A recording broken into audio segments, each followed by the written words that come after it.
سب سے پہلے تو پی چدمبرم کی سٹیٹمنٹ میں نے آپ کو ذکر کیا. اتنا سینئر بندہ جب کہے گا کہ پاکستان کے خلاف ثبوت نہیں ہے کہ حملہ آور وہاں سے آئے، اور پھر راجناتھ سنگھ سے جب آن دی فلور آف دی ہاؤس سوال پوچھے جائیں اور ٹرمپ بار بار کہیں کہ ہم نے سیز فائر کروایا اور انڈیا اسے بار بار ڈینائی کرے، اس سب کا مطلب کیا سمجھ آتا ہے آپ؟ جی اس کا مطلب تو یہی ہے کہ مودی سرکار جو ہے وہ مشکل میں پڑ گئی ہے.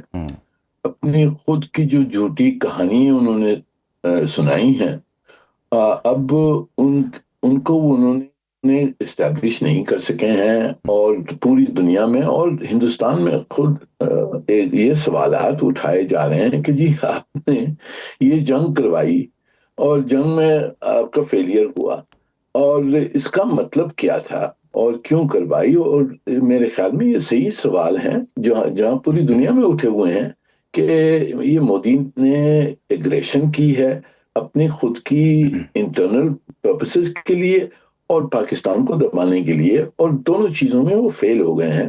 تو ابھی وہ ہاتھ پیر مار رہے ہیں کہ کوئی اور طریقہ ڈھونڈیں، اٹینشن کو ڈیفلیکٹ کریں ڈومیسٹکلی، اور جو پاکستان کے خلاف جو ان کی نیریٹو ہے، سالوں سال سے جو نیریٹو ہے کہ جی ٹیررسٹ ملک ہے وغیرہ وغیرہ، اس کو بڑھایا جائے.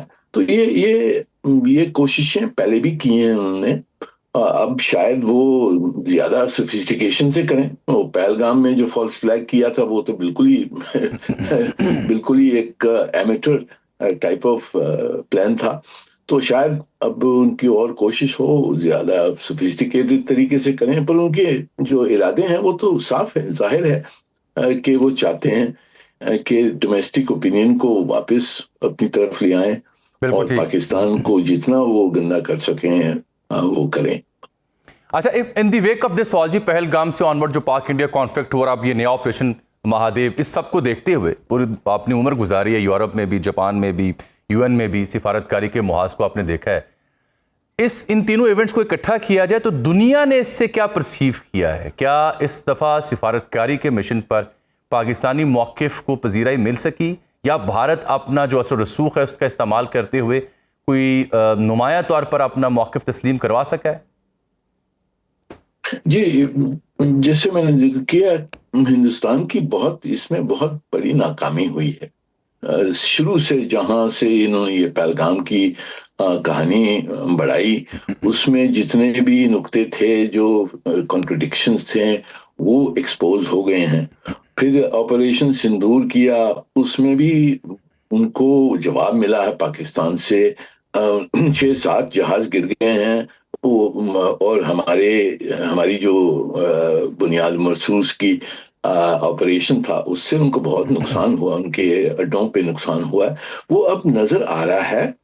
تو میرے خیال میں ہندوستان اور مودی صاحب کو، ان پرٹیکولر مودی صاحب کو بہت اس سے ریورسل ہوا ہے. ڈومیسٹکلی اور انٹرنیشنلی جو ہندوستان کا امیج وہ بنا رہے تھے کہ جو سب میں پاورفل ہیں، ساؤتھ ایشیا میں پاورفل ہیں، نیٹ سیکیورٹی پرووائڈر بن گئے ہیں، تو یہ نہ صرف ان کے دشمن پر ان کے جو دوست ہیں ان کو بھی یہ نظر آ رہا کہ یہ تو کھوکھلا ملک ہے.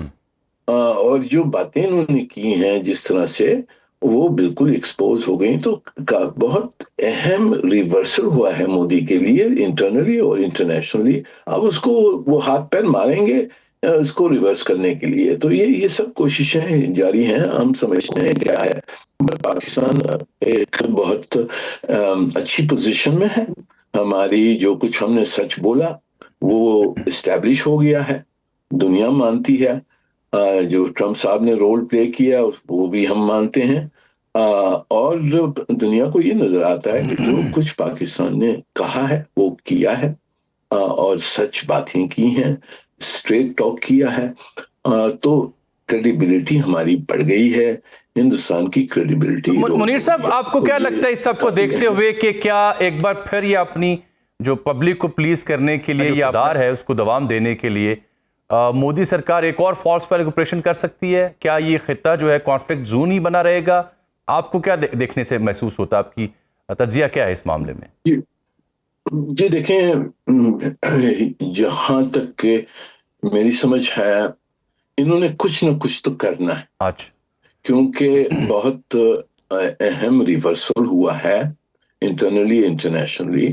تو ہندوستان کی جو پوزیشن ہے، جو امیج انہوں نے بنایا ہوا ہے کہ گریٹ پاور ہے، ریجنل ہیجمون ہے وغیرہ وغیرہ، یہ انہوں نے واپس ری اسٹیبلش کرنے کی کوشش کرنی ہے. اب وہ کس طرح سے کرتے ہیں وہ بالکل ابھی تک معلوم نہیں ہے.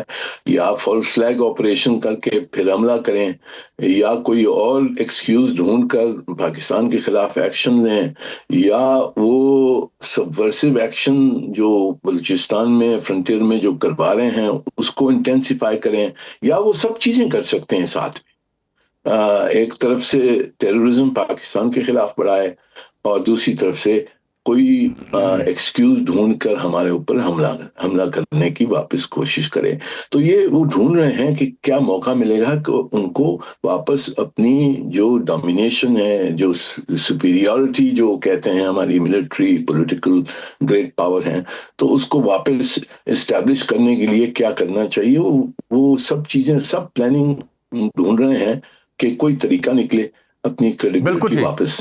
بالکل ٹھیک، کریڈیبلٹی کا ایشو ہے جس کی وجہ سے یہ سب کچھ ہوتا آپ کو دکھائی دے رہا ہے. ایپٹلی نریٹڈ سر. اب میں دوسرا مدعا بھی آپ سے ڈسکس کر لوں، کیونکہ نیو یارک میں 2 ریاستی حل کے لیے کانفرنس ہو رہی ہے، فلسطین کی آزاد ریاست اور پرامن حل. ٹرمپ صاحب بار بار کوشش بھی کر رہے ہیں، بات بھی کرتے ہیں پاک انڈیا کے ساتھ، اسرائیل ایران کانفلکٹ کی بھی، فلسطین کی ریاست کی بھی بات کرتے ہیں. فرانس تو تسلیم کر چکا. سعودی وزیر خارجہ فیصل بن فرحان بھی وہاں پہنچ چکے نیو یارک میں. یہ 28 سے 30 جولائی تک کانفرنس ہونے جا رہی ہے. اس کو سعودی اخبار تو کہہ رہے ہیں، سعودی گزٹ کو میں دیکھ رہا تھا کہ یہ بڑی تاریخی اور ہنگامی کانفرنس ہے جو نیو یارک میں ہو رہی ہے اقوام متحدہ کے ہیڈ کوارٹر میں. منیر صاحب، ول اٹ بی پاسبل کہ ہم ایک پرامن طریقے سے اس کا کوئی سلوشن دیکھ سکیں اور آزاد فلسطینی ریاست کا قیام ممکن ہو؟ جی، اس میں دو پہلو ہیں. پہلی چیز تو یہ ہے کہ جو لیگل اور پولیٹیکل فریم ورک ہے اس کو ہم نے اس طرح سے بنانا ہے کہ فلسطین اسٹیٹ کا، فلسطینی نیشن ہوڈ کا جو امکان ہے وہ irreversible ہو جائے لیگل اور پولیٹیکل طریقے سے. تو اس کانفرنس کی سب میں یہ اہمیت یہ ہے کہ یہاں پوری دنیا سے منوایا جائے گا کہ 2 اسٹیٹ سلوشن ہونا چاہیے، پیلسٹینین اسٹیٹ ہوڈ ہونا چاہیے، پیلسٹائن کو یونائٹڈ نیشنز میں ایڈمٹ کیا جائے as a state, as a full member of the United Nations. تو اس طرح سے ایک لیگل فریم ورک بن جائے گا جس کو پھر واپس ہٹانا، واپس ریورس کرنا اسرائیل کے لیے مشکل ہو جائے گا. تو یہ تو پہلا ایک آبجیکٹو ہے، اور یہ فریم ورک جو بھی ڈیکلریشن ہوگی، ریزولوشن ہوگی، اس میں یہ پیش کیا جائے گا. باخبر رہیے ہر جگہ ہر وقت بر وقت. ابھی سنو نیوز کا یوٹیوب چینل سبسکرائب کریں اور بیل آئیکن پر کلک کریں اور جانیے ملکی اور غیر ملکی حالات و واقعات یقین کے ساتھ.